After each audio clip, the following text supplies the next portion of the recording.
Enfin, de mon côté, je suis perfectionniste. Je veux toujours faire quelque chose que je sois ultra content en sortant, même si je sors complètement de mon budget. Et c'est peut-être quelque chose qui est positif et négatif aussi. Bonjour à tous et bienvenue dans ce deuxième épisode de Motion Meet. Alors avant de commencer ce podcast, j'aimerais déjà vous remercier pour l'accueil que vous avez fait avec l'épisode avec Maxime. Ça fait vraiment plaisir et ça m'encourage à en produire d'autres. Donc encore une fois, merci beaucoup. Grâce à Motion Meet, j'ai pu aussi rejoindre l'équipe de Motion Café. Donc à partir de maintenant, vous allez pouvoir découvrir les nouveaux épisodes de Motion Meet sur la chaîne de Motion Café. Et pour moi, c'est vraiment incroyable de pouvoir poster sur la chaîne de Motion Café. Donc gros big up à l'équipe et merci à vous. Pour ce deuxième épisode de Motion Meet, j'ai eu la chance de recevoir Alexandre Maille, plus connu sous le nom de Animei. Avec Alexandre, on a pu échanger sur son parcours et sur son évolution dans l'industrie du motion design. Bref, comment il réussit à trouver des clients qui lui correspondent. Et sur ce, je vous souhaite un très bon podcast.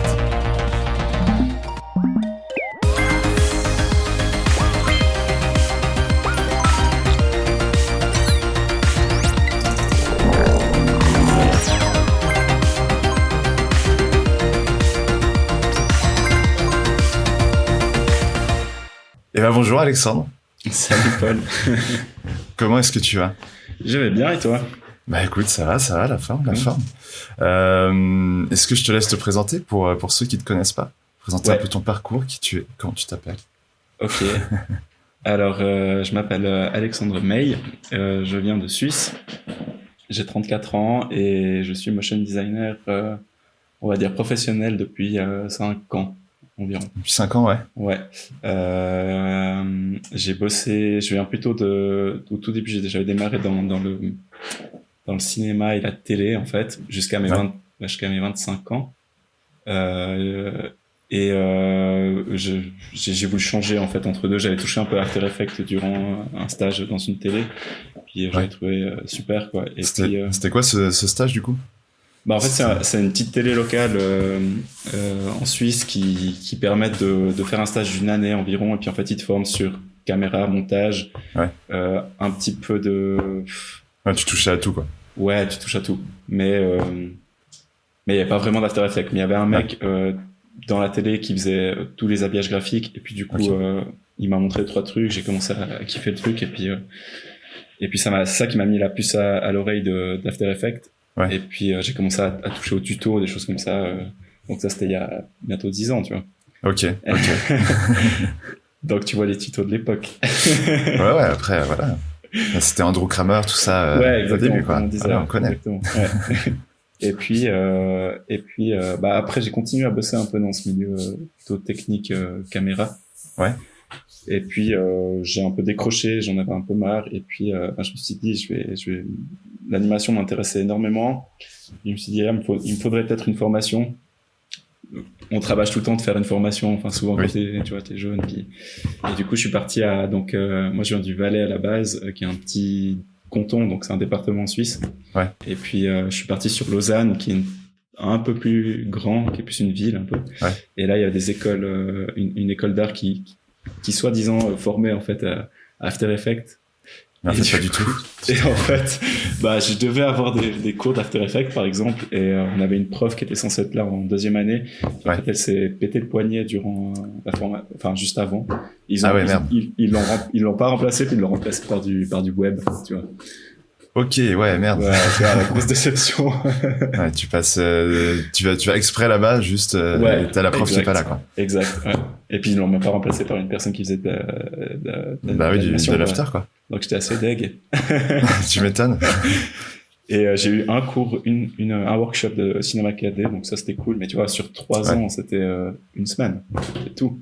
Bah oui, ouais, non, c'est assez court, surtout cinéma 4D, c'est quand même un truc technique où tu as plein de choses à voir, quoi. Donc une semaine, c'est clairement pas assez. C'était pas assez. Du coup, j'ai pas mal séché les cours, on va dire, qui m'intéressaient peu, et je me suis mis à fond sur After Effects, et c'était plutôt After Effects. Cinéma 4D, ça fait plutôt 2 ans et demi que je suis un peu plus dedans, 3 ans, on va dire. Et c'est là que j'ai énormément appris en fait par moi-même, et en faisant un stage aussi dans une boîte en Suisse. Ok. Dans une boîte de com là-bas, ou c'est quoi de Ouais, c'est une boîte de com. Alors ils sont plus spécialisés dans tout ce qui est habillage graphique de sport. Ok. Du coup, ils font des trucs méga cool. Et du coup, c'était full 3D là-bas ou c'était Non, ils font pas mal d'after. d'after. Alors, ils font aussi pas mal de vidéos de films, de publicitaires. Ouais. Mais du coup, alors par contre, le motion design 2D, des choses comme ça, ils sont pas axés dans les explainers ou des choses comme ça. C'est pas un studio vraiment motion c'est design. vraiment habillage graphique, tout ça quoi. Mais ils font ils le font quand même, mais c'est pas. En fait, en Suisse, il y en a pas. En fait, c'est ça. Il y a pas vraiment de studio qui fait vraiment que du motion design comme Buck ou enfin plein d'autres gros studios. Il y a pas vraiment d'entité comme ça en Suisse, qui est vraiment dommage. Ouais. C'est un peu comme en France, ça se développe un peu plus, mais. Ouais, il y a quand même beaucoup plus en France. Ouais. Mais il y a une boîte là maintenant à Lausanne qui se spécialise un petit peu. Ils ont lancé. En fait, il s'appelle Messieurs. C'est une boîte qui s'appelle messieurs.ch. Ouais, j'y suis. Ouais, ok. Et puis eux, ils ont séparé. Ils ont fait un autre studio qui s'appelle Outfit. D'accord. Et puis du coup là ils font que du motion design. Et puis j'ai bossé avec eux de temps en temps. Et puis du coup jusqu'à maintenant ton petit parcours après ce stage. Alors après ce stage j'ai bossé 2 ans dans des boîtes de comme motion designer. Ouais. Et puis après ces 2 ans j'ai fait une année dans une boîte, une année dans l'autre. Après la première boîte j'ai hésité à me lancer comme freelance. Ouais. Mais j'ai eu les jetons, j'étais là, je vais me retrouver sans thune, ça va être chaud. Ouais, c'est compliqué de se lancer comme ça. Et du coup, je me suis dit, bon, j'y vais, je me lance. Et puis là, ça fait bientôt 4 ans que je suis freelance. Trop bien. Et tu regrettes pas, du coup, d'avoir sauté le pas? Non, je pourrais jamais revenir. En tout cas, pour l'instant, je pourrais jamais revenir employé. J'ai pas envie, non, j'ai pas du tout envie. Alors, il y a ce côté un peu d'argent qui fait un peu peur des fois. Ouais. Mais le côté liberté de faire quand tu veux, ce que tu veux, tu fais pas toujours quand tu veux parce que t'as des projets, tu vois. Oui, t'as des deadlines, t'as des projets à respecter, les clients, etc. Tu gères ton temps et puis ça, je trouve c'est tellement, ça change la vie, quoi. Ouais, tu dois rien à personne, quoi. C'est toi, si tu fais de la merde, c'est toi, et puis voilà. Et si tu fais des trucs bien, c'est toi. Exactement, c'est ça. Puis c'est bien aussi de pouvoir se dire, tu vas rencontrer des personnes à côté, peut-être. Et puis il y a aussi tout ce côté de rechercher, enfin, tu vois, tu fais quand même beaucoup d'animation, mais tu vas rechercher des clients, tu cherches des boîtes, tu fais pas tout le temps la même chose, quoi. Et ça te change un petit peu des fois, tu fais un peu ta compta, des choses comme ça, donc Ouais, t'es pas tout le temps à la tête dans After Effects, à trouver un effet, à trouver comment mettre en format carré, mettre au format story. T'as pas la tête tout le temps dans After, mais t'as toujours la tête avec After. À penser, à tes créas, quoi, comment tu vas faire ça. Au milieu de la nuit, des choses comme ça. Ah ouais, au milieu de la nuit. Tu rêves d'After parfois, de Keyframe. Non, je rêve pas d'After, mais typiquement là, j'ai un gros projet que j'arrive au bout avec mon collègue là, et puis et puis tu penses à tous les trucs tout le temps, quoi. Enfin, le soir, t'es toujours en train de réfléchir à ça dans un coin de ta tête, quoi. Ouais. Au Keyframe. Alors, en rêver, non, mais quand même. Ça peut arriver, tu sais, tu deviens fou comme ça.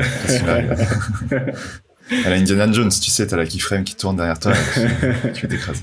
Claire. Mais ok, et du coup, je pense que les gens te connaissent un petit peu plus sous le nom de Animei. Et qu'est-ce que c'est Animei? D'où ça vient?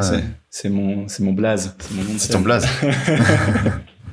En fait, je voulais juste avoir un nom un peu fancy. Et puis j'ai juste mis animation et puis mon nom de famille ensemble. Puis je trouvais que ça sonnait bien avec l'animation, animation. Et puis après, ça passe partout, quoi. Tu peux aller n'importe où et on sait que tu fais de l'animation, quoi. Ouais, et ça me permet en fait tu vois, quand t'es tout seul comme un freelance, quand tu vas avoir des clients directs, ça change quand même de dire je m'appelle Alexandre et je fais de l'animation que tu te vends un peu plus. Alors comme si tu peux voir mon site qu'on pourra mettre plus tard si jamais. Ouais. Je me présente pas comme Alexandre May, tu vois, c'est plus Animei. Et du coup, je pense que ça peut. Ouais, c'est ta structure, quoi. C'est un truc un peu plus gros qui va peut-être te permettre d'aller chercher des gens à droite à gauche, de pouvoir travailler avec d'autres gens à droite à gauche, quoi. Exactement. Ça fait un peu plus pro, quoi, on va dire. Enfin, ça reste pro d'avoir ton propre nom, mais ça donne un peu plus de comment dire, je sais pas. De poids, quoi. De poids, ouais, c'est ça. Ouais. Et du coup, ça va de gérer les deux en même temps, ça te permet vraiment d'avoir des de voir des choses différentes à chaque fois, quoi. Est-ce que c'est par rapport aux moyens de production ou c'est Les deux en même temps, tu dis quoi? d'être en freelance et d'avoir une sorte de studio de place animé? Ouais, donc plutôt tu dis freelance et client direct. Ouais, c'est ça. Client, ouais. Oui, ça va pour l'instant. Alors, mon pourcentage, il est quand même plus gros en freelance pour l'instant. Ouais. Mais ça varie selon les années, mais non, ça va. J'arrive à gérer, quoi. À gérer. Quoique là, justement, comme je t'expliquais avec un autre collègue qui s'appelle David Bauer, qui est aussi David Bauer. David Bauer, c'est comme Jack Bauer. Ouais, c'est ça. Il fait ses animations en 24 heures chrono. Ah putain, il est ouf. Et du coup, en fait, ça fait 2 ans qu'il est venu dans le même bureau que moi. On a commencé à collaborer les deux comme freelance sur un ou deux projets pour des clients ou des boîtes. Ok. Puis on s'est dit, on va essayer de créer un nom commun. Ouais. Et puis, enfin, on s'est dit, on crée un studio, mais on n'a pas créé encore la structure officielle. Ouais. Pour l'instant, vous êtes tous les deux. Ouais. Alors, en fait, c'est comme Animeil. En fait, on a créé, ça s'appelle DNA studio. Et on l'a mis en ligne et ça, puis on essaie de trouver un peu des clients, mais on continue chacun d'être freelance, chacun de son côté. Ouais, c'est important avant de se lancer vraiment à fond. Faut quand même avoir de l'argent qui tombe quand même un peu. C'est clair. De temps en temps, parce que si t'as rien qui tombe, ça va rien. Donc on avance gentiment, mais et du coup, là on est les deux, et puis typiquement on a un projet qui est assez gros, et du coup on bosse les deux dessus, puis ça aide d'être deux déjà. Oui, non, ça va plus vite, même pour échanger. T'as peut-être l'autre qui voit des choses différemment, ou tout ça, donc c'est trop bien. Ou peut-être qu'il a une autre manière de faire que toi, ou qu'il peut-être sait d'autres choses. Donc, il a ses compétences et j'ai mes compétences. T'as les tiennes. Ouais, exactement. Donc, c'est ça qui est cool. Et du coup, on parlait d'avoir ton truc animé, ça te permettait de t'entourer de gens, d'autres professionnels. Comment tu les recherches, comment tu t'entoures avec eux? Est-ce que tu travailles avec d'autres motion designers? Est-ce que tu travailles avec des sound designers, des caméramans, je ne sais quoi, des producteurs? Alors j'ai typiquement là pour le projet qu'on arrive au bout enfin, qui a pris du temps. C'est un projet où on a engagé. Il fallait faire des personnages en 3D. Et puis pour ça, c'est quand même assez spécifique de modéliser des personnages en 3D. C'était vraiment réaliste, c'est ça comme non, truc. c'est assez attends, je peux te montrer. Un peu cartoon. Ouais, c'est un peu cartoon, mais du coup, c'est quand même un métier à part entière, je trouve, les personnes qui modélisent. Oui, c'est clair. Et puis du coup, on a, alors David, lui, il a travaillé pendant 3 ans à Londres comme motion designer. Ok. Et il a tout un réseau là-bas. Puis lui, il a réussi à trouver une personne qui faisait ça. Trop bien. Okay. C'est méga chaud en fait. On se dit on va trouver quelqu'un qui fait de la 3D easy. Alors j'ai contacté plein de gens à travers le monde sur Instagram. J'ai cherché des gens qui faisaient des trucs cool. Alors soit t'as jamais de réponse, soit ils sont pris quoi. Soit ils sont pris quoi. Et c'est méga chaud en fait à trouver des gens qui sont dans ton planning. Et puis alors on a eu la chance de trouver une bonne personne. Et puis du coup alors elle a. Et après c'est toujours mieux de connaître aussi la personne, de pouvoir. Ouais, voilà. J'avais pas des réticences, mais on avait vu sa page Instagram, on avait vu qu'elle faisait de la modélisation et des rendus méga cool. Et après j'avais un peu de réticence sur l'animation et du coup au final ça s'est très bien passé quoi. Et du coup alors on l'a engagé et puis on a aussi engagé une personne. Alors parce que l'illustration pour moi c'est aussi moi je suis animateur, tu vois. Alors je fais aussi un peu d'illustration des fois s'il y a pas de budget en fait. Mais si le budget le permet, je préfère bosser avec des illustrateurs qui font des trucs méga cool.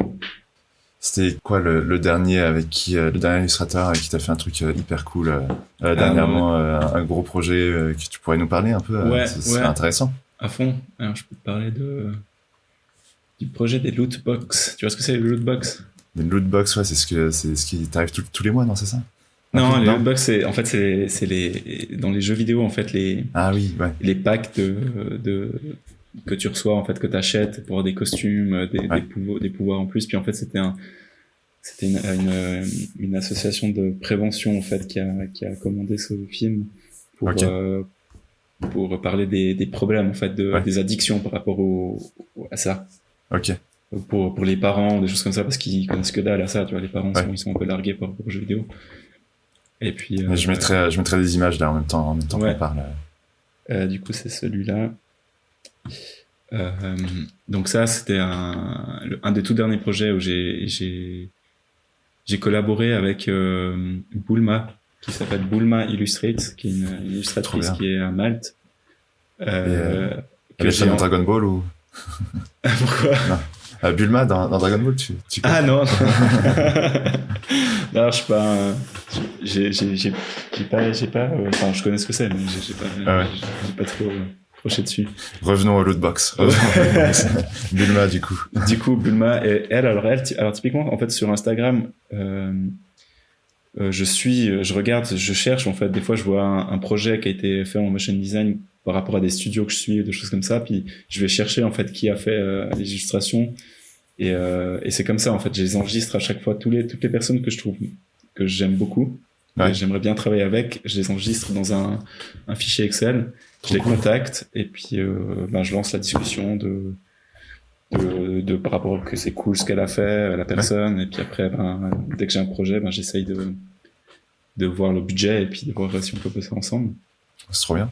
Ouais, c'est vraiment cool. Et tu vois, typiquement, les lootbox là, je pense pas que j'aurais réussi à faire des illustrations comme ça. Ça m'aurait pris trop de temps. Et du coup, comment tu travailles avec une illustratrice à côté? Alors, Est-ce que c'est toi qui fais le storyboard? Alors, j'ai collaboré. En fait, le client que j'ai eu, c'est une agence qui avait le client, mais en fait, cette agence fait pas du tout de motion design. Puis c'est une agence avec qui je bosse un peu de temps en temps, de plus en plus, et je leur fais tous les projets en motion design. Ok. Et du coup, alors là, on a collaboré ensemble sur le script. Ouais. Sur le script. Le script. Et puis du coup, à partir du script, j'ai réfléchi aux images et aux transitions, au contenu, avec Bulma aussi, qui m'a aidé. Okay. Et elle venait avec des idées de dessins, de croquis, des choses comme ça. Et puis, alors c'était assez long à faire le truc. Ouais. Ça prend combien de temps, par exemple, un projet comme ça? Alors le projet là en soi, c'est toujours dur à dire, quoi, parce que au bout d'un moment tu comptes plus ton temps, mais je pense un mois. Alors en termes de production, ça a pris, en termes de projet, ça a duré 2 mois, je pense. Ouais. Le temps d'avoir les allers-retours, des choses comme ça. Mais de production, ça a pris un bon mois, vraiment un bon mois. Si donc, je dis pas de conneries, il est un peu derrière le projet, mais tu comptes quoi dans la production, du coup? C'est l'illustration, c'est du coup le script, le storyboard, l'animation, l'illustration, etc. Ouais, on démarre avec le script. Tu vois, déjà le script, ça prend facile 2 semaines, 2-3 semaines, le temps d'avoir des allers-retours avec le client, de le valider et tout. Ouais. À partir de ça, on fait un storyboard avec l'illustrateur qui prend aussi 2 semaines, un truc facile. Pour avoir des validations et tout. Après, il y a la création des illustrations qui prend une bonne semaine, souvent. Ouais. Là, ça a pris une bonne semaine avec les allers-retours. Tu vois, ça va vite. Ouais. Puis après, je pars sur l'animation. Le sound design, j'ai bossé là avec un studio de son qui est en Suisse. Trop bien, ok. Ouais. Du coup, Wave Studio, c'est ça? Ouais, Wave Studio. Ouais. Ok. Du coup, toi, à chaque fois que tu vas faire un projet, parce que moi, ça m'est déjà arrivé de faire des projets, de faire le brief, pas le brief. Ouais, le script brief. Le script, pardon, c'est ça, le script, pardon. Ouais. Et mais qui va changer en cours de route, quoi. Est-ce que toi, ça t'arrive tu valides avant, tu dis au client, on l'a validé, point. Ouais. Et là, on bouge rien du tout. Ouais. Alors bon, là, j'ai de la chance parce qu'il y a cette agence alors je leur dis à l'agence, à partir de ce moment-là, il faut qu'il soit validé parce que s'il y a des modifs, le budget doit changer. Ouais. Ou même, j'essaie vraiment de tout bloquer le plus possible. Alors, pour l'instant, les projets que j'ai eu jusqu'à maintenant, j'ai jamais eu de grosses surprises, de changements, et c'est surtout, alors c'est peut-être pour ça que ça prend peut-être un poil plus de temps parce qu'il faut, je trouve, de bloquer les choses, ça te permet de pas avoir de grosses merdes plus tard ou de grosses paniques. Ouais, surtout pas c'est ça, pas de grosses paniques et t'as pas ce truc genre en fait cette image là on l'aime pas trop, machin. Ouais, voilà. Où on fait comme ça. Non, là vous l'avez validé, point. Et comment tu fais avec comment tu dis à ton client on valide et on changera pas, quoi. Comment tu procèdes? Bon, déjà j'avais fait un mood board. Ok. Ouais, c'est toutes les images références, mais est-ce que j'ai un vrai moodboard? Ouais, ça c'était un peu les moodboards, tu vois. Ça j'envoie à l'agence pour montrer un peu dans quelle direction j'aimerais aller. Ouais. Donc ça, ils sont pas surpris au moins. Non, ouais, exactement. Ouais. Très important le moodboard du coup. À chaque fois, pour chaque client, tu t'envoies un moodboard, tu dis bon, je veux ça, comme ça. Est-ce que t'envoies que des illustrations ou t'envoies aussi des styles d'animation ou... Ouais, alors non. Où ils savent que c'est ta patte, tu vois. Donc ouais, du coup, c'est ça. C'est si tu commences à les intégrer dans l'animation. Alors si tu bosses avec des studios qui font vraiment du motion design, là oui. Mais si c'est des agences ou des clients qui connaissent pas trop la chose, je vais pas commencer à rentrer dans l'animation. Alors oui, je leur montre un exemple, peut-être. Là, je les ai pas, mais. Ou tu montes ton showreel tout simplement et tu dis bon, voilà, moi je fais ça. Point. Exactement. Ouais. Là, typiquement, dans le board, tu vois, j'avais mis une planche avec des choses qu'il y aura pas, tu vois, genre too much 3D. Je mets en anglais. Tu vois, les coffres là, c'est méga cartoon, tu vois. Ouais. C'est des choses que j'aimerais éviter. Donc comme ça, ils savent qu'on n'ira pas dans cette direction. Ça, c'est les frames qu'elle a fait, Bulma. Ok, très bien. C'est peut-être mieux. Ça, c'est les frames qu'elle fait, que j'envoie au client pour expliquer. Alors, je le mets sur un storyboard avec le texte par rapport à tu synchronises le texte, mais en storyboard, pas en animatique encore. Tu vois. Et puis, je fais valider ça une première fois. Après, quand c'est validé ça, je fais une validation des couleurs aussi. Ouais. Alors ça, typiquement, les couleurs ou le texte, il y a des changements, tu vois, ça, c'est les seules choses que je laisse libre si jamais il y a des besoins, quoi. Mais tout ce qui est forme ou dessin, si tu vois, si tu vois le robot, tout d'un coup, il me disait à la fin du projet, j'aimerais le changer. Je suis là, mais laisse tomber, c'est pas possible. Ah, c'est 10 heures de taf en plus, quoi. Donc... Ouais, ou s'ils sont d'accord, mais tu rajoutes du budget. Et ça, ça les calme vite, quoi. Ça calme vite. Ça t'est déjà arrivé, peut-être pas pour ce projet-là, mais qu'on te dise à la fin, oh, en fait, ça... Non, parce que je pense le fait que je bloque vraiment tout bien avant, ça évite justement ce genre de choses. Ok. Donc voilà, ça c'est un peu... Non, ouais, je pense que c'est hyper important de savoir se dire, bon, non, c'est bon, ça c'est ça, ça c'est ça. Chaque étape est faite pour qu'au final, on avance tous ensemble et assez vite et dans la meilleure façon, quoi. Je descends les style frame, tu vois, j'ai mis un peu des work, des petits gifs d'utilisation. De comment ça marchait, tout ça. Ouais, des choses comme ça. Ça, c'est des scènes sur C4D que j'ai fait. Trop bien. Ouais, du coup, t'arrives à mélanger assez facilement les deux, After et C4D. Ouais, quand même, cool. ouais. Et puis du coup, ça c'est mon premier gros projet motion design explainer que j'ai sorti vraiment dans ce que j'aimerais faire en fait, vraiment. C'était il y a combien de temps? On l'a fini en juin l'année passée. Ok. Enfin, l'année passée, en juin. Oui, en juin cette année.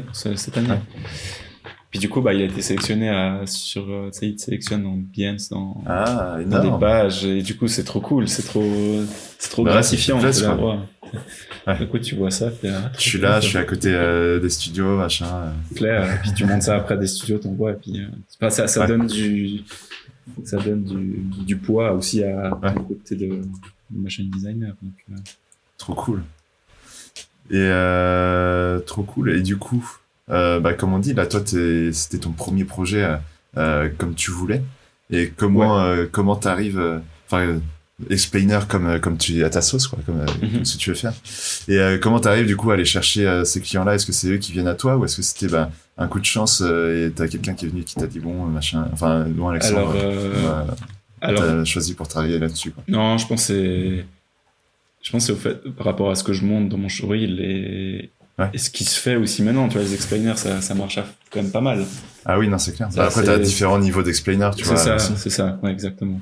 Mais en fait, l'agence avec qui j'ai bossé là, en fait, on a commencé par des tout petits projets, des trucs très simples. Tu vois, c'était pour Instagram. Ok. C'était aussi sur les addictions d'achat en fait en ligne. Ouais. Tu vois, sur les jeux gratuits. Ouais. Puis typiquement, là, alors ils sont arrivés avec cette affiche-là et puis ils m'ont dit ce serait cool de l'animer. J'ai commencé à mettre un peu de 3D pour les rubis qui tombent, des choses comme ça. Tu vois, j'ai fait lancer une maquette 4D. Ça reste très simple, mais du coup, de fil en aiguille, ben, ils me font confiance, en fait. Et puis, Ouais, ça reste très simple, mais après, ça marche très bien, quoi. ouais, ça marche bien, ouais. Et de fil en aiguille, en fait, tout d'un coup, ils viennent vers moi et puis ils m'ont dit, ah ben, on aimerait. Et Alors du coup, après, on discute du budget, c'est ça aussi qui est chaud, quoi, qui est chaud. Parce que ouais, c'est toujours compliqué. Est-ce que tu peux parler un peu budget? Est-ce que par exemple là pour une vidéo là comme celle-là, c'est combien quoi à c'était? peu près le budget? Ouais. Alors, je suis quand même, je suis quand même sorti pas mal du budget qui était initial. Enfin, pour moi, Ouais. comment dire, T'as travaillé beaucoup j'ai plus pas gagné que. ouais, exactement. J'ai pas gagné ce que j'aurais dû gagner. Mais ça, Ouais. j'en ai discuté après avec l'agence et puis, je trouve que c'est important de parler avec des clients ou des agences pour leur dire, ben voilà, ça, j'ai voulu aller jusqu'au bout. Je voulais faire quelque chose comme ça. Je suis sorti du budget de mon côté. Tu vois. Après, tu vas pas leur dire, il me faut plus d'argent. Ouais. Mais tu leur dis et puis au moins ils sont au courant pour un prochain projet par exemple. Ouais, ouais. Et puis après, ils voient comment tu t'investis dans le truc, tout ça, quoi. Du coup, maintenant, grâce à ce projet-là, t'arrives à démarcher un petit peu plus à droite à gauche d'autres agences. Alors, eux sont revenus vers moi pour ce projet en 3D que je t'expliquais avec les personnages en 3D. Ouais. Alors ça, je peux pas te le montrer parce qu'il est pas terminé. C'est en cours. Et puis ils sont en cours. Mais typiquement là, je fais une parenthèse qui était cool, c'est que en fait, la fille elle a modélisé en 3D, puis on s'est dit bon, on va tout lui donner à l'animation parce que c'est mieux qu'elle fasse tout. Et puis nous, alors on gère la direction artistique, Ouais. le client et tout ça. Et au final, ben c'était méga chaud. Elle avait trop de trucs et du coup, ben je me suis, Ah, merde. elle m'a dit ah mais tu pourrais animer 2 personnages. Je me suis dit putain sur Cinéma 4D animer des personnages, j'ai jamais fait ça. Elle m'a dit ouais, je suis sûr que t'arriveras. Puis je me suis mis dedans et puis c'est méga cool. Alors après c'est pas du Pixar, Ouais. mais au final, bah j'ai appris quelque chose, tu vois. Je me suis. Après, ouais, c'est bien, ça te permet de voir d'autres choses. C'est ça, ouais. Puis c'est vraiment quand t'as les mains dedans que t'apprends le truc et que t'apprends Ouais, à te débrouiller. exactement. Vraiment. Après c'est ça qui est chiant, qui est un peu compliqué avec les budgets, c'est que enfin de mon côté, je suis perfectionniste. Je veux toujours faire quelque chose que je sois ultra content en sortant, même si je sors complètement de mon budget. Et c'est peut-être quelque chose qui est positif et négatif aussi, tu vois, Ouais. en termes d'implication et puis de pouvoir prendre d'autres projets après, des choses comme ça. Donc, Après, toi, tu veux être fier de ce que tu fais, de ce ouais, que tu c'est montres. ça, c'est ça, ouais. Et puis c'est important aussi. Je pense que quand t'es freelance, t'as envie de donner et de montrer que bah ouais, moi je suis Ouais, capable de faire ça. que tu fais ça, quoi. Et puis tu t'impliques, quoi. Donc c'est ça qui est ultra cool. Ouais, exactement. Puis après, je fais aussi pas mal enfin, alors maintenant, c'est le temps, bah, typiquement, j'ai eu le projet là des Woodbox et, enfin, je commence à avoir plus de projets, j'ai moins de temps pour des projets à côté. Ouais. Mais, jusqu'en début d'année passée, je faisais pas mal de projets à côté, tu vois, typiquement ça. Ça, c'est en fait un client qui m'avait demandé, qui était venu vers moi pour faire un pitch. Ok. Et puis, alors j'ai investi, c'est Anna Korol, qui est une illustratrice russe que j'avais rencontrée sur Instagram. Et puis, je me suis dit, c'est à partir de ce moment-là que je me suis dit, j'aimerais essayer avec un illustrateur de bosser. Puis, du coup, c'était un pitch, donc c'était pas encore payé. Ouais. C'était des pitchs qui sont payés et d'autres pas. Et Ok. du coup, alors j'ai imaginé un peu 2-3 idées. On a bossé ensemble sur les illustrations. Et puis, pour finir, j'ai pas eu le projet, mais j'ai quand même payé ces images. Puis, du coup, je les ai animés, tu vois. C'est Je me suis trop dit, cool, c'est trop bien. allez, je les anime, quoi, pour le Ouais. fun, quoi, pour juste. Moi, ouais, t'as ton truc, machin, t'as pas perdu ton temps Non. et toi, tu t'es éclaté dessus, quoi. Exact. Ou tu vois, Slack, ça c'était pendant le confinement. J'avais vraiment plus de travail pendant un moment. Et du coup, j'ai dit, bon, je fais un truc pour Slack. Ouais. Pour un truc, tu vois, de partage, de travail. Du coup, Pour ça, me- c'est vraiment de ton côté, c'est pas Slack qui t'a contacté. Non, mais non. du coup, j'ai contacté Slack, je leur ai dit, j'ai essayé de trouver une adresse, et puis Ouais. j'ai trouvé quelqu'un, je sais plus où, aux États-Unis. Je crois que j'ai envoyé à info@slack un truc, c'est le truc Ok. de base. Et puis je me suis dit bon, peut-être il y a quelqu'un qui va me répondre. Je dis je fais ça, peut-être si ça vous intéresse, juste de le poster sur votre, tu vois, ça peut te faire des followers ou des trucs en Bah, plus. c'est clair. Ouais. Ça, Et tu du as la coup, visibilité, quoi. Ouais, exactement. Ouais. Et puis du coup, j'avais aucune nouvelle. Puis après 2 mois, donc il y a quelqu'un qui m'a répondu, qui fait trop bien. Alors je vais envoyer ça au service de com. Et pour finir, Plus rien. rien, rien. Mais au moins voilà, tu vois, il faut oser. En fait, dans ce milieu, si t'es indépendant ou enfin freelance, il faut oser contacter les gens et se Ouais, toi, c'est ce que tu fais beaucoup, du coup, Ouais, tu vas à droite, à gauche, tu démarches pas mal, quoi. ouais. Alors, Ouais. ouais, je pense que c'est méga important, quoi. Sinon, personne te connaît, et tu trouveras pas de boulot, quoi. Ouais, t'attends pas juste C'est que quelqu'un ça. vienne frapper à ta porte, comme ça, et... Non, ouais, c'est ça. Non, bah, sinon t'auras jamais de travail. C'est que Ouais, ouais, ouais. si tu fais ça, alors déjà, freelance dans n'importe quel travail, si t'attends que le boulot tombe, alors peut-être t'as de la chance, mais t'es obligé de démarcher un peu. Peut-être qu'un jour, ça t'arrivera, que t'auras même plus besoin de Ouais, démarcher. peut-être. Ça serait cool. Mais du coup, ça arrive un petit peu maintenant par rapport à ce qu'on discutait avec les studios là. Ouais. Enfin, je sais pas si tu veux en parler plus tard, mais par rapport à l'étranger. Mais parlons-en maintenant, parlons-en, si Ouais. tu veux évoquer le sujet. Depuis que je me suis lancé comme freelance, en fait, j'avais vu, je suis des studios, des choses comme ça. Quand j'avais noté un peu deux trois, tu vois, Buck ou Gunner. Ouais. Enfin, je l'ai dit. Que des studios très très cool, quoi. Trop bien. Puis j'étais là, j'aimerais tellement bosser pour eux, ça serait mon rêve, quoi. Et puis au début, bah, Ouais. t'oses pas trop. C'est un peu ta dream list. Ouais, exactement. Alors non, je te montrerai après le dream list, il y en a plein, quoi. Mais en fait, eux, c'est ceux qui m'ont répondu. Ouais, tu Ok, vois, ouais, ouais, c'est c'est vraiment cool. des noms cool. C'est vraiment ouf. des noms cool. Puis alors j'ai commencé, bah attends, je vais te montrer direct. J'ai commencé en fait à suivre tous les studios que j'aimais beaucoup, à les lister en fait sur une page Excel, comme tu peux voir là. Et puis Ouais. j'ai listé, alors tu vois, USA, Canada, UK, donc Angleterre, et les autres. Ok. Merde, pardon. Et les autres pays, j'aurais pu mettre Europe, mais c'est plutôt Espagne, Italie et ça. Ou non, parce qu'il y a des trucs en Russie Ouais. et ça. Puis en fait, j'ai essayé d'envoyer à chaque fois sur leur page, sur leur site web, tu trouves des contacts. Ouais, des contacts. Et puis j'ai lancé une flopée de mails. Et puis alors, tu vois là, Ouais. typiquement si j'ai in list, c'est ceux qui m'ont répondu, waiting, c'est ceux qui m'ont pas répondu.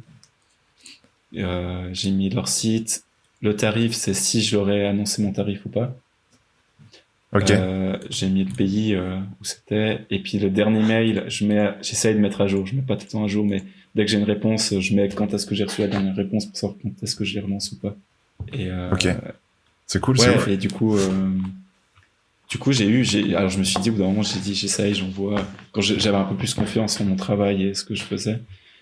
Et puis, alors ça fait une année et demie. Après, il y a eu le Covid, donc ça a pas mal calmé les choses. Enfin, Ouais. la Covid. Vous dites la Covid en France. Là, je suis pas à jour là-dessus. Je t'en prendrai même pas compte. Et bah, voilà, j'ai contacté, puis du coup, j'ai eu des réponses. Et du coup, ça, c'est un peu ceux qui m'ont répondu. Et tu vois, t'as Buck qui te répond, t'es là, waouh! Ah bah ouais, c'est clair, tu vois ça dans ta boîte mail. Jamais, quoi. Je me disais, putain. Au début, tu regardes juste, c'est pas le mail qu'ils envoient à tout le monde, c'est une fois de reply, exactement. tu vois. Non, c'est vraiment les gars de Buck. Et puis, ouais, vraiment. Putain, c'est ouf. Trop bien, quoi. Puis du coup, alors, il y a beaucoup de réponses qui disent, soit, alors, ton travail est trop cool, on te met dans une liste de freelance, et après, pendant 5-6 mois, t'as aucune nouvelle. Puis après, t'es dans un projet, et puis, Oui. contact. Et puis, bah, Mais bon, déjà, t'as mis le pied déjà quelque part, ils savent qui t'es, enfin, t'es dans la liste en tout cas, et puis un jour... un jour qui arrive dans 2 semaines, où je vais... le jour qui arrive dans 2 semaines. Non, qui arrive dans 2 semaines, qui arrive jeudi, en fait. Avec ce jeudi. Et je bosse pour un studio qui s'appelle Loli Studio, qui font des trucs très cool. Pendant 2 semaines, 2 semaines et demie à peu près sur un projet. Très très cool. Et du coup, ça va être ma première. Alors, j'ai eu plusieurs demandes en fait, mais après, tu dois gérer entre tes projets, les studios qui te demandent. C'est assez chaud quand même. Oui, c'est ça. T'as déjà des trucs à côté, donc tu peux pas non plus tout décaler, quoi. Même si c'est Buck qui arrive comme ça, tu peux pas dire bon bah ciao les autres. C'est Buck, peut-être que je le ferai. Mais ça m'est arrivé. Des fois, ils m'ont contacté, ils m'ont dit on a un projet pour bosser où tu peux bosser dessus. Puis j'étais en plein sur un projet, mais tu vois, c'est un truc de client. Puis ouais. Merde. Ah, ça tombe juste pas le bon moment, quoi. Donc t'es là, putain, je dois refuser de bosser avec Buck. Vraiment chier. Et du coup, bah là, je commence avec eux jeudi sur. Alors le projet, c'est pas le truc le plus ouf. Tu vois, ils vont pas te faire directement bosser directement sur des gros trucs qui te sortent. Ouais, ils te testent un petit peu, j'imagine. Mais il a l'air cool. Ça a l'air d'être sympa. Dans tous les cas, toi, tu prends le projet de la même façon à chaque fois. Tu veux faire ton truc à fond. Bah ouais. Et voilà. Après, il faut te faire remarquer auprès du studio qui voient que tu bosses bien, que t'es à fond. Et puis voilà. Ouais. Et c'est quoi, t'as juste envoyé un mail ou parfois tu relances quelques temps après... Si j'ai aucune nouvelle pendant 4 mois, 5 mois, entre 3 et 5 mois, en fait, je les relance, mais avec un projet que j'ai fait. Typiquement, le projet des lootbox que j'ai fait, j'ai relancé les studios que j'avais pas une nouvelle avec ça. Puis j'ai eu des réponses, du coup. Tu vois, t'es obligé de les relancer petit à petit, quoi. Mais du coup, je commençais à atteindre un peu le but que j'aurais bien voulu, quoi. C'était bosser avec des studios comme ça. Bah ouais, non, c'est clair. Bah, au fur et à mesure, je pense que ça va arriver. Et du coup, en France, tu vois, j'en ai... Bah ouais, mais alors, j'ai pas de réponse. Alors, j'ai Motion Fan Club, je sais pas si tu connais. Ok, non, je connais je sais pas si c'est un club de motion designer ou pas, vraiment. Ouais, c'est une agence, tu vois. Alors, ils m'ont jamais répondu. Et puis, il y a Motion Appétit. Motion Appétit, ouais. Il me semble. Je sais pas trop. Je connais de nom. Ouais. Et Black Mill, ils t'ont pas répondu? Aucune nouvelle. Alors, en France, j'ai aucune nouvelle. C'est bizarre. Si, j'en ai eu un. C'est celui que tu m'as refilé. Midi 15 ou un truc comme ça. Ouais, Midi 15. Oui. Merci. Non, je pouvais pas de soucis. Écoute, j'avais trop de boulot, mais... Non, ouais, il cherchait quelqu'un, du coup, je me suis dit, bon, je vais contacter le gars bientôt, cool, et puis après, moi, ça aurait été une meilleure approche, tu vois, encore plus avec toi. Tu vois, l'utilité aussi de juste faire un podcast, tu vois, je me dis, d'un coup, t'as ça, quoi. Enfin, tu vois, c'est cool de partager, de se rencontrer. Ah, mais c'est clair, le plus important, je pense que dans nos métiers, en tout cas, et surtout quand t'es indépendant, machin, c'est de pouvoir partager les trucs, de pouvoir faire des rencontres, c'est le carnet d'adresses, qui va te faire au final grandir en tant que freelance, quoi. Et puis, alors le truc est un peu compliqué ensuite. Enfin, tu vois, le motion design en France, il est quand même plus développé qu'en Suisse, tu vois. En Suisse, il y a quelques studios, comme je te disais, là, il y a messieurs qui ont créé Outfist. C'est-à-dire que je peux te montrer après un projet que j'ai fait avec eux qui était vraiment cool. Et il y a peu de ce côté motion explainer à la Buck, à ces gros studios qui font des trucs méga cool pour Google, pour Facebook, tu vois, des trucs où tu peux te dire c'est trop bien, ça claque et ça. Ouais. En Suisse, ça tombe vite dans les trucs, je vais pas dire pas bien fait, quoi, mais... les petites vidéos de com, en fait, il n'y a pas la et... culture du motion design vraiment en Suisse, c'est ça. Ouais. Même en France, parfois, ça se développe. Peut-être que c'est un peu plus développé en France, mais il faut gratter un petit peu plus. Même le motion. Bon, après, j'ai pas fait énormément d'explainers et de grosses boîtes non plus. Moi, j'étais en agence avant et c'était compliqué de dire à des clients, non, on va passer plus de temps là-dessus. Même une fois, c'était... je raconte un petit peu, tu vois, mais... c'était on a un client qui est venu et qui nous a demandé 2 vidéos 3D d'1 minute à faire en 1 semaine. Et tu fais ok, mais comment on fait, on dort plus, tu sais, j'étais moi et un alternant à ce moment-là, du coup c'était un peu compliqué, quoi. Moi je suis pas non plus spécialiste 3D, moi je préfère le flat aussi comme toi, et du coup vous l'avez fait? Mais non, c'était... On a fait quelque chose. Tu vois, c'était pas, c'était vraiment pas fou, mais il y a quelque chose qui est sorti, quoi. Donc, voilà. Genre de client, je fais attention, tu vois, qui arrive, ils disent on a une semaine pour faire un truc en 3D, je leur dis laisse tomber.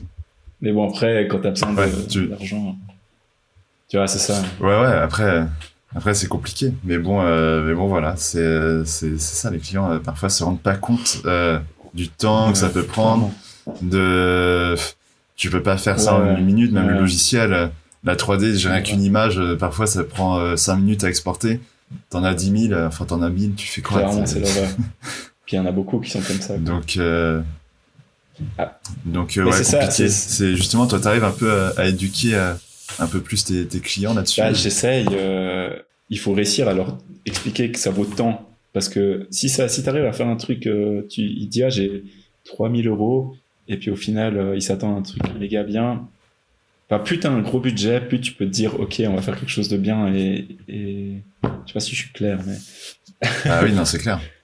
Parce que même qui dit gros budget, ça veut dire aussi un peu plus de temps pour passer sur des choses, pour peaufiner ton truc, quoi. Puis par rapport à l'éducation du client, ben typiquement là le fait de tout bloquer en avance, je leur explique bien que tu peux pas changer en un coup comme ça et c'est des petits trucs, tu vois, des couleurs et ça, ce qui arrive sur le dernier projet là que je fais, ça va, tu vois. Ouais. Surtout la 3D, tu vois, les personnages, ils sont tout modélisés. Alors on a dû valider vraiment la modélisation parce que s'ils reviennent et puis qu'ils disent il est trop petit, trop grand, laisse tomber. On doit repayer 3 jours celle qui fait la modélisation, puis au final tu te retrouves avec plus rien. Quoi. Bah ouais, non, c'est clair. Ouais, c'est chaud. Ouais, c'est vraiment chaud. Puis c'est là que tu vois dans une boîte, il faut que tu aies un rôle de une personne qui est producteur, quoi, ou qui est, je sais pas exactement qu'est-ce que c'est le nom du producteur, quoi, qui gère ça, quoi. Ouais. Qui gère le client et qui lui dit, ça coûte tant. Après, même, il faut des producteurs qui connaissent vraiment le motion, qui sachent comment ça se fait. Parfois, t'arrives dans une agence de com et puis, t'as ton producteur qui doit toucher un peu à tout, tu vois. Moi, j'étais dans une agence où on faisait vraiment un peu de tout, de la vidéo, la petite vidéo, des trucs institutionnels vraiment, et parfois un peu de motion pur, quoi. Mais c'est toujours un peu compliqué de se dire bon, ok, combien de temps ça va te prendre, machin, et puis avec des budgets assez serrés, bon, si tu fais on va faire ça en peu de temps et comme ça, et voilà. C'est quelque chose, quoi. Mais bon, voilà. Et du coup, tout à l'heure, on parlait un peu, là, je vois que tu as différents marchés, etc.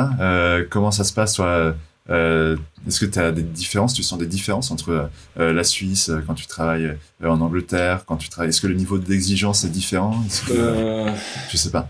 Vu que j'ai enfin d'exigence, non, je pense que tous les clients veulent la meilleure vidéo, tu vois, on se comprend, mais c'est plus est-ce qu'il y en a qui vont être plus set derrière toi? Est-ce que tu auras plus de pression? Alors, comme je t'expliquais, c'est jeudi que je commence ma vraie première expérience internationale, tu vois, c'est en Angleterre, pour l'anglais, des Anglais. Okay. Donc je sais pas trop à quoi m'attendre, mais en fait, je pense que t'es obligé de foutre ton exigence à toi de toute façon, et puis voilà, pour montrer ce que tu fais, quoi. Mais je pense pas qu'il y ait un niveau différent d'exigence compliqué à dire, exigence. Je pense pas qu'il y ait une différence. Je sais pas. Je vois pas. Après, non, je sais pas. Enfin, ce que je parlais par exigence, c'était plus. Est-ce que moi, je pense que les États-Unis et le Canada, c'est des pays qui respirent un peu plus motion, tu vois, où t'as beaucoup plus de trucs et du coup, peut-être que ils vont être plus à l'écoute quand tu vas leur dire bon j'ai besoin de tant de temps pour faire ça parce que sinon pour moi ça va pas être gérable. C'est le fait de la culture du motion design justement, c'est que en Suisse il y en a pas vraiment. En France il y a quand même un peu plus, il y a des trucs cool qui se font.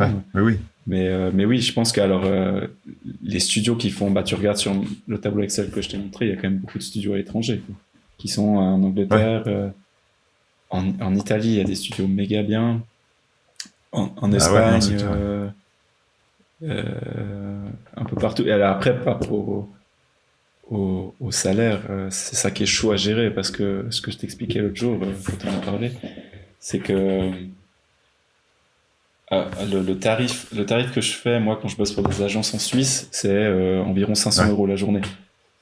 C'est les tarifs que je demande aussi un peu en Europe. J'ai contacté un peu, il y avait un gars à Amsterdam que j'ai contacté. En France, j'ai pas eu de contact, mais il m'avait dit, dans les 500 €, tu peux proposer avec ce que tu sais faire. Alors, tu peux proposer 500 €. Après, si tu vas en Espagne, Barcelone, il y a des studios qui font des trucs incroyables. Mais c'est plutôt du 200 €, 250 €. Donc, alors, en tout cas, en Suisse, ça change 50 €. Déjà, je sais pas, 300, 400 €. C'est méga chaud, quoi. Si tu bosses que à ces tarifs-là. Donc, des fois, tu peux, en fait, quand tu leur dis, pour payer ton coca, c'est compliqué, quoi. Ou même pas ton coca, tes assurances, ces trucs, c'est tellement cher, quoi. C'est abusé, quoi. Tu regardes le salaire médian en Suisse, qui est à peu près au milieu, c'est 5400 €. Tu vois. Ok, ouais. En France, c'est quand même, je sais plus combien c'est, je sais pas. Je crois qu'on est beaucoup moins. Ouais, il me semble que c'était 1900. 2000, j'aurais dit. Ouais. Mais après, la vie, elle est moins chère aussi. C'est différent, quoi. Oui, je pense que ça dépend des régions, tout ça. Je sais pas comment ça fonctionne en France, mais le côté d'être freelance, je sais pas comment ça fonctionne. Je t'avoue que je ne suis pas encore, du coup, je peux pas te dire, mais non, pour avoir des amis qui sont dedans, c'est ça dépend de ton niveau, c'est comme en Suisse, quoi. Quand tu débutes, souvent, c'est 300 € en France, d'entre 200 et 300 €, je veux te dire. Et après, plus t'as d'expérience, etc., tu peux, vite aller 400, 500, quoi. Mais ouais, moi, j'ai des amis, enfin, je fais un peu de freelance à côté, tu vois, et au début, je prenais 300. Là, j'ai augmenté un tout petit peu, tu vois, parce que j'ai un peu plus d'expérience qu'au début. Au tout début, j'étais moins, tu vois, 500, ça fait depuis une année. Avant, j'étais à 400 € à peu près. Enfin, j'ai augmenté aussi au bout d'un moment parce que tu te dis que t'as un peu plus de niveau et puis que tu peux. T'as plus d'expérience, t'as plus de sécurité, et puis après même, je pense que tu restes sur ton client, t'es plus pro, quoi. Et du coup, ce qui est chaud, c'est à rassurer à lui sortir des projets sympas. En tout cas en Suisse, tu vois, leur vendre du motion, la culture du motion design, c'est ça qui est chaud. Parce que souvent ils disent j'ai vu cette animation, puis c'est des trucs, c'est des icônes qui bougent de droite à gauche et puis le stroke qui est animé, le contour, tu vois, c'est des trucs très simples, tu vois, puis t'es là. Ouais. Une autre question du coup. Parce que parfois tu vas avoir des projets qui vont te faire kiffer, mais où ils vont te proposer un budget dont toi t'es pas forcément ok pour le moment. Enfin, plus maintenant en tout cas. Que t'aurais peut-être pris au début, mais que maintenant Alors maintenant il y a des projets que je prends pas, comme je t'expliquais par rapport au truc que tu disais par rapport à la 3D où t'as une semaine. Pour moi, je mets tout de suite des stops à ces clients ou à ces gens. Je leur dis. C'est pas possible. Je vais même pas plus loin en fait. Je leur dis qu'en une semaine déjà c'est pas possible. Il faut prévoir. Alors après je leur dis la vérité. Ça, si vous voulez ça en 3D, enfin même de la 2D, si vous voulez ça va prendre 1 mois et demi, 2 mois parce qu'il y a tout un processus de validation et de création. Au moins comme ça ils savent. Et puis je les renvoie vers vers d'autres gens quoi qui pourraient accepter, mais tu vois que parce que tu te dis tu restes sympa avec le client, peut-être qu'ils vont se dire mais lui il avait pensé à moi, il m'avait filé ça, parce que tu vois peut-être qu'il va se retourner vers quelqu'un qui sera d'accord de faire ça pour rien du tout, et puis le client il sera au final super dégoûté parce que c'est pas ce qu'il voulait et tout, et puis peut-être qu'il va se dire en fait faudrait peut-être mettre un peu plus de budget, et puis il reviendra peut-être vers toi puis il dira voilà. Ouais, au moins tu dis pas non, c'est mort. T'essaies d'être sympa encore et puis tu leur dis il faut. Alors où typiquement je leur dis il y a Fiverr ou des choses comme ça. Oui, Fiverr. Des sites en ligne, parce que tu trouves des mecs qui te font des Indiens ou des trucs comme ça qui te font des trucs pour $10. Après tu vois, je sais pas, il y a toute la gestion du projet, de la communication. Si tu dois aller contacter un mec qui est en Inde, ça va être méga chaud quoi. Enfin je sais pas. Oui, c'est clair. L'Inde, ça peut être un autre pays, tu vois. Mais... Et après, c'est pas le même fuseau horaire, c'est pas le même. Il n'a pas la même langue. On n'a pas la même langue, Ouais, c'est ça. C'est compliqué. Mais alors maintenant, je m'évite des stops pour ces genres de clients qui arrivent ou de agence. Ça pas arriver. L'agence, en fait, tu parles en termes de jours de travail. Combien de temps tu penses que ça va te prendre? Et si tu leur dis, ça va prendre 3 jours, enfin tu sais combien de temps ça va te prendre à peu près, donc tu sais que tu vas être payé correctement. Puis s'ils disent non, il faut faire ça en 2 jours à la place de 6 jours, tu leur dis écoutez, trouver quelqu'un d'autre, parce que il faut pas avoir peur de refuser en fait. Après il faut quand même avoir un certain réseau pour dire il y aura un autre travail qui va tomber. Oui, parfois tu n'as pas le choix de dire oui je vais le faire. Mais je commence maintenant à avoir moins peur à dire non et à me dire peut-être que je vais pas gagner cet argent, mais il y aura sûrement quelque chose d'autre qui va tomber. Enfin, si tu restes positif, il faut. Moi, tu te seras pas arraché les cheveux sur un projet pendant une semaine. Est-ce que t'as des petits conseils à donner à ceux qui vont se lancer là en motion design en freelance par exemple, ou ceux qui ont un peu de mal à trouver des clients à droite à gauche? Et qui, comme toi, voudraient peut-être travailler pour Buck. J'ai pas encore bossé pour Buck, mais ça va arriver un jour, j'espère. Mais qui ont aussi dans leur dream list comme objectif. Le truc, c'est que, pour moi, le métier de motion designer, t'es obligé d'être ultra pointilleux et jamais lâcher, en fait. Et toujours si t'as une version tu fais un projet un side project, un projet perso. Ouais. T'as une première version, t'es content, bah, avant de te dire je vais la poster, tu repasses encore une journée dessus. À aller, des fois, je passe aller un peu plus loin, 1 heure sur 2 clés, hein, juste pour que la courbe elle soit parfaite et tout. Ah bah ouais, t'as toujours le petit mouvement qui te fait non. Ouais, ouais, exactement. Et puis c'est ça qui prend énormément de temps. Alors ça peut, après faut l'avoir un peu dans le sens. Je pense qu'il y a beaucoup de gens qui peuvent se dire putain mais c'est chiant. Voilà, les clés elles sont faites. Voilà. Enfin, je sais pas. Après c'est de la passion aussi. Si t'es passionné par l'animation, par le mouvement, par les histoires et ça. Enfin, je pense que la chose la plus importante, c'est pas de lâcher et puis de créer, enfin, de toujours créer des choses. De toujours être force de proposition, de toujours être actif, quoi. Et de s'inspirer aussi pas mal, et de contacter des gens, des animateurs que tu rencontres sur Instagram ou des gens, tu leur écris, tu leur dis, même, t'as fait un projet, que t'es fier, t'envoies à ce mec ou à cette fille, et puis tu dis qu'est-ce que t'en penses. Enfin, ça crée après tout un environnement. Et ça commence à te créer un petit réseau aussi. Exactement. Et de poster aussi, ça c'est important. Ouais. Avoir de la visibilité, pour toi c'est important du coup. Ouais, ça c'est énorme. Bah, c'est dans de la communication, le motion design. C'est le truc le plus important d'avoir de la visibilité. Enfin, que ce soit visible. Ouais, après t'as toujours des gens qui restent un peu dans leur coin, tu vois, et qui postent pas forcément, alors que bah, c'est peut-être des monstres. Ouais. Il faut pas avoir peur, surtout, c'est ça. Et alors, c'est sûr qu'au tout début, quand tu commences, tu vas faire des trucs pas ouf, quoi. Tu vas, parce que t'apprends, et puis voilà. Mais, c'est sûr. C'est en continuant, et surtout, c'est en étant pointilleux. Enfin, je pense, moi, ce côté pointilleux et, comment tu dis... faut être exigeant avec soi-même. Exigeant, exactement. Moi, je suis ultra exigeant, et c'est peut-être pour ça que des fois, je dépasse mes projets, mes budgets, des choses comme ça, parce que là, typiquement, le projet qu'on termine avec mon collègue, là, David,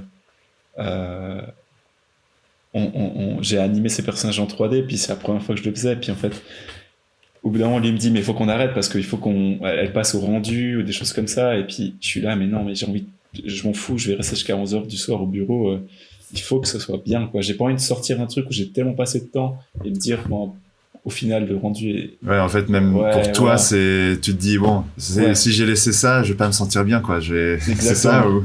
et même après, ça sort, et puis t'es là, ils vont se dire que c'est moi qui ai fait ça, puis il y a ce côté où t'as envie d'être super fier de ce que t'as fait, quoi. T'as pas envie de te dire, ah, mais non, il a fait ça, c'est dégueu, quoi. T'as pas envie de te cacher après, puis non, c'est pas vrai. Ouais.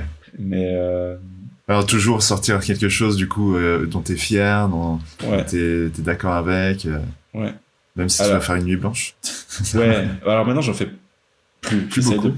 Non, j'en fais même plus du tout. Enfin, j'en faisais au tout début. Mais même des nuits blanches, je n'ai jamais vraiment fait. J'ai eu bossé tard le soir, mais des nuits blanches non, parce que y a la santé à côté. Enfin, je sais pas. C'est important aussi d'avoir sa vie personnelle. Ah oui, c'est sûr, faut savoir se détacher, je pense que c'est bien. Se détacher, aller s'inspirer, aller respirer. Faire du sport, des choses comme ça. C'est important, quoi. Tu vois, typiquement, je peux te montrer j'ouvre les pages que j'avais ouvertes. Ça, tu vois, c'est un projet où le client n'avait pas énormément de budget, et puis je l'ai fait quand même. Bah, ça, c'était typiquement, je l'ai fait parce que j'avais besoin d'argent. Au final, je suis pas du tout fier du truc, c'est horrible. Parce que j'avais pas le temps, il y avait pas de budget. Enfin, c'est horrible, il faut pas que le client il l'entende. je peux biper, et après, les gens rajouteront. Tu coupes ça au début, là. Non, c'est pas grave. Je pense pas qu'ils vont suivre les chaînes de motion design. Non, mais après, t'es aussi obligé de passer par là, tu vois, de faire des trucs. Faut commencer, quoi. Faut commencer quelque part. Mais après, ça, typiquement, c'est le projet que la boîte, le studio en Suisse alors, j'avais bossé avec eux, j'avais animé tous les personnages, enfin, pas tout seul, j'étais avec une motion designer qui bosse chez eux. Ouais, très très cool. Et c'était trop cool, quoi. J'ai animé ces personnages, Puis là, tu sens qu'il y a quand même une sorte de, ils ont réfléchi, il y a une sorte de, il y a quand même une sorte de culture du motion design, tu vois. C'est quoi le but? C'est réfléchi en tant que motion design. Le sound design, il est incroyable, je sais plus qui ils ont engagé, là. Ah, cool. Oui. Et tout ceci dans le respect de la nature et de scénario, manière à répondre aux défis écologiques. Et si on connaît pas le sujet? Du coup, j'ai animé quelques personnages là-dedans. Après, t'as le design qui fait tout, quoi. Ouais, c'est ça, surtout. C'est pour ça que j'aime bien bosser avec des illustrateurs pro, quoi, qui te font des designs qui claquent. Ouais. Alors moi, quand j'ai pas de budget, ce que je fais, j'ai pris un abonnement sur FreePic, je sais pas si tu connais. Ouais. Et je télécharge pas mal, mais je les modifie pas mal parce que souvent elles sont pas méga belles. Mais comme ça, j'ai la base. Tu t'appropries le truc, ouais, c'est ça. T'as toujours des petits dessins parfois qui sont un peu chiants à faire. Exact. Et ouais, typiquement les personnages, tu vois, je suis pive pour. Ouais. Pive, c'est. Je suis nul. Je sais pas si ça se dit en C'est France. une expression suisse. Ouais, pive. sûrement. Je suis une pive. Ça, c'est le studio qu'on lance avec mon collègue. Ouais. On a mis mes projets avec des projets à lui. Et puis on l'a lancé. On a lancé le site, mais on n'a pas encore énormément communiqué dessus. On le laisse vivoter un peu, voir si on a des contacts. Ouais. Et puis comme ça, on peut continuer à être freelance. Et puis on essaye de démarcher un peu, quoi. Mais... Du coup, maintenant, tu démarches en tant que toi ou tu démarches on est un peu entre deux. Ouais. Non, alors maintenant. Ou parfois, t'envoies les 2 mails en même temps. Comme ça, si le client te dit non, je peux pas le faire pour cette somme, puis au final, il te répond à l'autre. Enfin, tu vois. Mais non, alors les studios comme freelance, on reste toujours chacun de son côté. Ouais. Parce que lui, il a quand même plus un côté. Il faisait beaucoup en fait de HUD. Okay. Il a fait des trucs trop cool. Les trucs à la Iron Man, là, c'est ça. Ouais, exactement. Ouais. Il a bossé sur des films. Sur quoi il a bossé? Sur Jason Bourne, tu vois, des choses sur. Ah, il a fait du Halo, tout ça. Ouais, il a bossé sur un des jeux vidéo. Enfin, il est moins dans le flat, mais il fait des trucs très bien. Du coup, c'est cool parce que ça vous permet de vous compléter un petit peu à ce niveau-là, quoi. Et je disais par rapport à ça, alors on essaye de. Si on reçoit une demande d'un client où on se dit potentiellement on peut essayer d'avoir un budget correct, on communique ensemble sur ça en tant que notre studio. Et en fait, dans tout, la plupart des demandes qu'on a maintenant, on les répond par rapport à ce nouveau studio. Ouais. Et tout ce qui est freelance, on fait chacun de notre côté. Ouais. Est-ce que t'as des choses que t'as remarquées dernièrement sur ton feed Insta, je sais pas, des artistes, un post incroyable, que t'as un petit coup de cœur, quoi, comme ça, que t'as remarqué? Est-ce que t'as pu essayer la nouvelle version d'After Effects? Non, je l'ai pas essayé. Alors, je télécharge jamais la dernière parce qu'il y a toujours des bugs. Ouais, c'est clair. J'ai pas envie que ça crash. Mais j'ai vu ce truc de CPU, de rendering, là, de rendu. Ah, ça a l'air incroyable. C'est ouf. J'ai pas testé non plus. Après, Insta, alors, moi, un studio que j'adore, que j'ai contacté, j'ai jamais eu de réponse, c'est Ordinary Folks. Ouais. Ils font des trucs, mais un truc sur la Bible, je sais pas si tu l'as vu. Oui, j'ai vu. Ouais, tu l'as vu. Et puis, le sujet, tu vois, c'est ce que je me disais, je reçois un client d'une association catholique ou religieuse, puis qui me dit, on aurait fait un truc en motion design. Moi, je serais là, un truc, tu vois, ça me vend pas du rêve. Puis les mecs, ils te sortent un truc tellement beau. Non, c'est ouf. Mais je me suis dit la même chose que toi, genre, mais, ils font, même, ils ont ce budget-là, Et typiquement, un budget comme ça, un film comme ça, alors peut-être ça doit être une assoce, un truc comme ça, peut-être qu'ils ont fait un effort, mais je pense qu'ils sont un truc à je sais pas, 100 000, 150 000, 200 000. Je pense. J'imagine, parce que tout le travail qu'il y a, je sais pas, mais. Ah ouais, non, c'est clair, c'est vraiment un truc de monstre, quoi. Mais je pense qu'il y a des studios qui arrivent, typiquement comme eux, ou Buck, qui arrivent à vendre à des, bon, après, je pense que c'est des grosses marques, ou c'est du Google, ou des trucs comme ça, mais je pense qu'il y a même des projets d'une minute qui peuvent arriver à 1,5 million, je pense. Enfin, je pense, je sais pas, mais après, ils ont, tu vois, Georges Canedo, là. Qui est juste, pour moi, la star du motion design. C'est juste un dieu du motion design. Et c'est le monstre. Lui, il fait Greg Stewart, il fait des tips sur, des astuces, des choses comme ça sur sa page Instagram. Des fois, Ouais. c'est juste trop bien des comment tu dis Ouais, c'est important là, de voir des petites astuces comme ça parce que. Et puis en fait, typiquement, tu vois un truc qu'il a fait, par exemple, il montre un truc sur Cinéma 4D qu'il a fait en post sur Instagram. Faut pas hésiter à le contacter et lui dire comment t'as fait un truc comme ça, parce qu'ils sont super contents de te répondre. C'est vrai? Ouais, c'est pas. Alors peut-être alors c'est possible qu'ils te répondent pas parce qu'ils sont plein sur un projet. Ou c'est possible qu'ils te répondent pas, ça peut arriver. Mais c'est pas les mecs qui vont t'envoyer chier. Je parle pas avec toi. Ouais, c'est cool. Ouais. C'est des Canadiens, non? Ils sont cool, les Canadiens, c'est pour ça. Ouais. J'ai contacté un de studios au Canada, mais j'ai eu une ou deux réponses aussi. Ouais. Mais ouais, les Canadiens sont cool, quoi.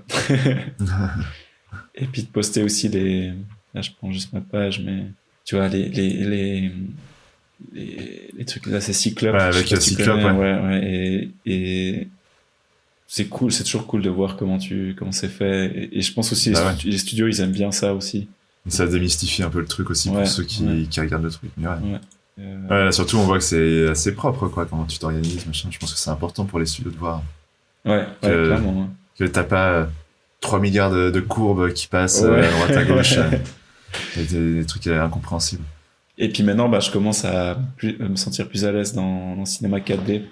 Ouais. Ce qui est en animation, des choses comme ça, et je trouve cool, quoi. Après, je vais pas faire tout ce qui est rendu, je me suis pas encore mis, tu vois, Octane, Redshift, ça me fait un peu peur. Là, typiquement, ce qu'on voit, je sais pas si tu vois à l'écran, la manette, je l'ai modélisée sur cinéma 4D, puis je l'ai animée sur joystick and slider.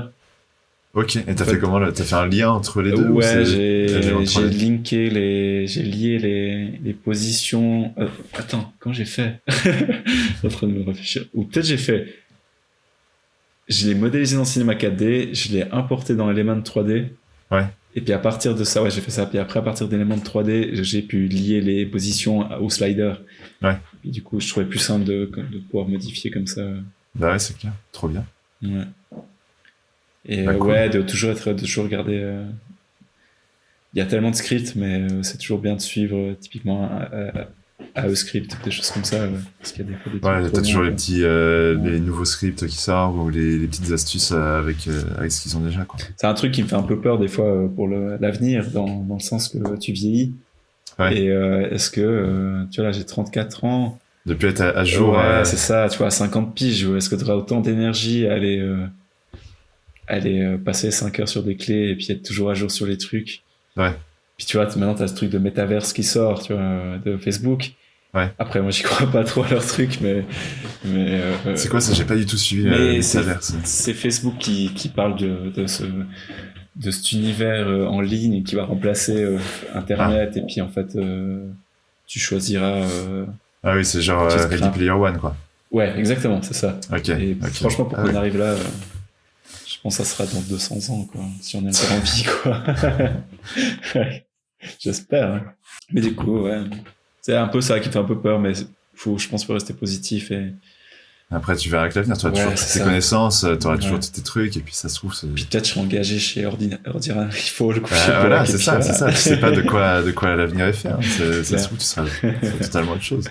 Tu te dédieras totalement à autre chose, tu vois. Clairement. Tu sais pas. Bah cool. Écoute, moi c'était un plaisir d'avoir échangé avec toi sur le sujet. Malgré les petites mésaventures du début de la grosse on n'en Temia. parlera pas. mais malheureusement ça se verra. C'est le thé que t'as versé, c'est ça. Ouais, c'est ça.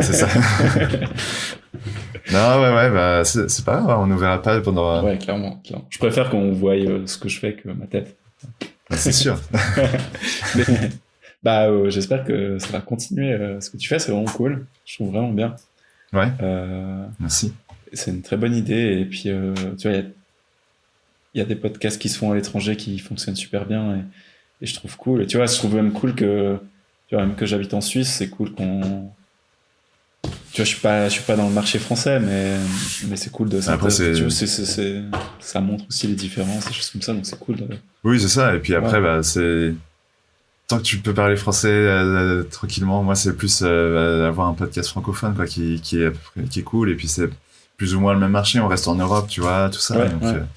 Donc c'est pas non plus hyper différent, et puis ce que tu fais c'est incroyable, donc c'est toujours bien de le mettre en avant. Et puis moi je te remercie encore une fois d'avoir accepté l'invitation et d'être là avec moi, quoi.